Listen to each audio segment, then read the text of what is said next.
of the house gathered down. That's why you too to die. That's why you pull out your little gun between your legs and do it then, boy. The older mate was in no way a reference to Assassin's Creed before you say. So Looper. Looper's about a bunch of assassins in the year 2044 or somewhere around there, 2040s. And basically 30 years from then, time travel's been invented, but it's illegal. So what happens is, time travel is used by these mob bosses when they want something gone. They set up them back in time, 30 years, one-way ticket, bang, in front of a Looper, and they're dead, pretty much. So anyway, the film starts off, one of the most iconic things that I've ever seen. Basically the main character learning French before he's about to kill. I just thought that was really relatable in ways. I don't know how it feels relatable, but I just felt something, it was weird.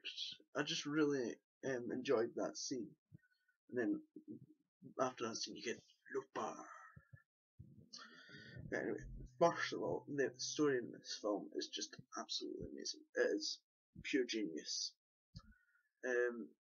I can't remember the director's annoying me. Whatever the director's called. He done amazing with this story because he wrote and directed it, and I actually prefer the director to do that for some reason. I just feel like it's more their project. Also the makeup is done extremely well. For those of you who've seen other Joseph Gordon-Levitt films, and Bruce Willis films, will know that they don't look that much alike. But they hardly look anything alike. But they managed to make them look almost exactly like it.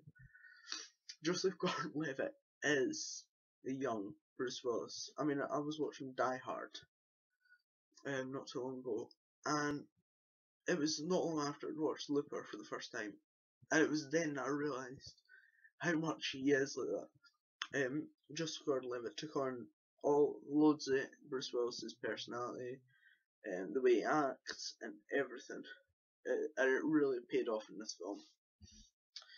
The end's done very well as well. That wasn't meant to sound like that. It sounds really cheesy. Well, as well. But it is done very well. The ending, I'm not going to spoil it, but this is my initial reaction through it. What? What? What? 3 things that happened in there instantly made me do that. And that was quite well done to them. Although the ending does feel slightly rushed. For those of you who know what happened, you can understand why I feel that it just feels a bit rushed. Also, this film is not your typical time travel film. Don't go in expecting something like Back to the Future or Doctor Who, because it is very dark. It is basically set in the future where everything's gone wrong. The future is very different. Yeah, you've got some hovercrafts, but nothing really has happened. It's basically they're running around with cars from our time, basically, because they haven't invented new cars. Well, pretty much no new cars. So anyway, let's just move away because I'm seeming to forget everything. Although I'll probably have cut it out. I did spend a minute trying to remember. The child in this film is amazing. There's this child that he comes across, and his relationship with the child is unbelievably good. It is so good because the child's relatable. He's like a normal child, and then something happens that you find out about the child, and it's that might be a spoiler, but I don't think so. It's not what you're thinking. The action's done very well as well. Why do I keep on doing this well as well? It sounds really cheap and cheesy for some reason. But I mean, you've got like one scene, Bruce Willis just tears up this entire building with machine guns, pistols, shotguns, anything he can find, and it's really entertaining. Also, the score, in my opinion, is unbeatable. No score, according to me, will beat this.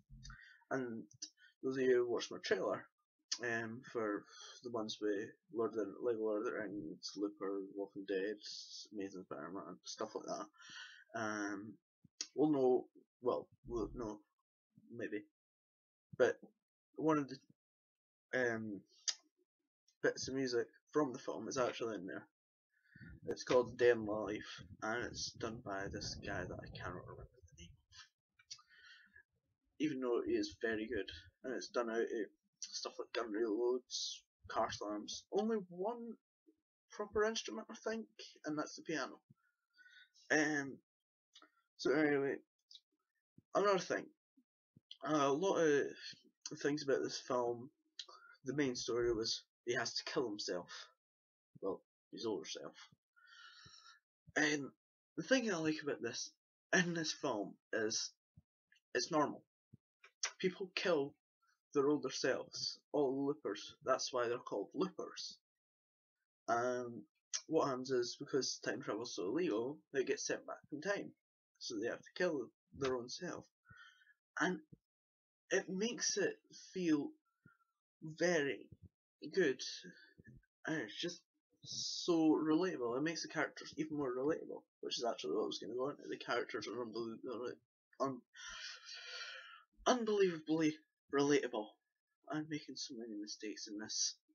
Also, another thing, old Joe and young Joe, they switch between these two characters, and it's done very well. I mean, you would hear something happening in the background, which would affect these other characters, while, say, young Joe was doing this other thing. And then after that, it would go to old Joe, who would then do this other thing. And then you would find out how this thing happened that you heard in the background. And that's pretty cool. I really enjoyed how that was done. Also, cafe scene. Cafe scene. It's unbelievably good. You've probably seen it in the trailer. That's when young Joe and old Joe, who's the main character, I think. I don't know if I even mentioned that. I'm going around talking about Joe, and you're probably like, who's Joe? Joe? Joe? This guy called Joe, I know? No, definitely not. Yeah, we probably figured that out though. Just to clear that up. But the cafe scene is done incredibly well. It's basically no paradox or things or deaths or anything that happen between them for looking at each other. No, it's completely different. It's done so well because they order the same thing, talking the same way. It's done very well. This is the first time I watched it. This is why I faced the entire thing. No, probably not like that, but pretty close to it. I don't really look creepy. I don't think it did look creepy anyway. I don't really look at myself when I'm watching films, but felt like that. Anyway, so that's the review done. Hope you enjoyed it. I'm going to rate this film 5 out of 5. It is unbelievably good. You have got to check it out. I can't say that you will really enjoy it because it is a dark film, which is sort of the films that I'm like to watch. But I still say check it out. It is a very good film. So, also, as always, remember to subscribe to us, and if you're wanting us to review anything, then email us at watchthefilms1@gmail.com. And that's it. Remember to subscribe, and we'll give you some awesome stuff. We're not saying you anything, though, don't expect that.